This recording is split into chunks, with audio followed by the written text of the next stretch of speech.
किसान साथियों नमस्कार।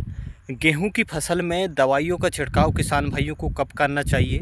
जैसे कि गेहूं की फसल में इस समय इल्ली का प्रकोप सबसे ज़्यादा बढ़ गया है। साथ ही साथ जो सरसों है वो सरसों भी उगकर खड़ी हो चुकी है। ऐसी स्थिति में किसान भाइयों की जो चिंताएं हैं वो लगातार बढ़ गई है। ऐसी स्थिति में किसान भाइयों इल्ली मार दवा का भी आपको छिड़काव करना है, लेकिन किस समय पर आपको करना चाहिए। बुवाई जब आप कर देते हैं और जब फसल 10 से 15 दिनों की हो जाती है और जो सरसों का पौधा छोटी मात्रा में रहता है यानी छोटी आकार में रहता है, उस समय पर अगर आप इल्लियों की दवा का छिड़काव करते हैं किसान भाइयों, तो यकीन मानिए कि जो सरसों है वो खेतों से पूरी नष्ट हो जाती है, जिससे आपको परेशानी नहीं होती है। साथ ही साथ अभी देखा गया है कि किसान साथियों की जैसे गेहूं का जो पौधा है इसमें सबसे अधिक जड़ माहू का प्रकोप देखा गया है। अब देखेंगे तो जो पौधा है गेहूं का वो धीरे धीरे सूख रहा है और सूख कर खेतों से नष्ट हो रहा है। ऐसी स्थिति में किसान भाइयों को क्या करना चाहिए।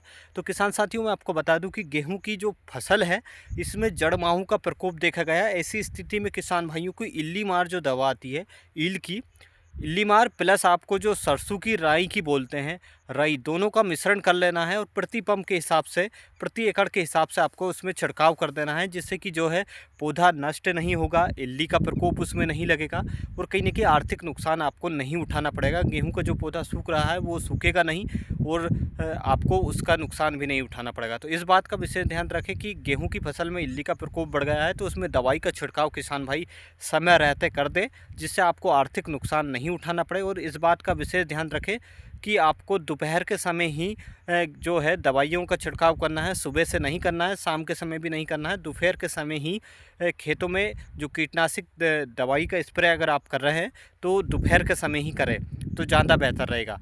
वीडियो अन्य किसान भाइयों को शेयर ज़रूर करें ताकि उन तक भी ये जानकारी आराम से पहुंच सके और किसान भाई वीडियो को लाइक करें, अन्य किसान भाइयों को भी शेयर करें। नई जानकारी के साथ दोबारा मिलेंगे, तब तक के लिए नमस्कार।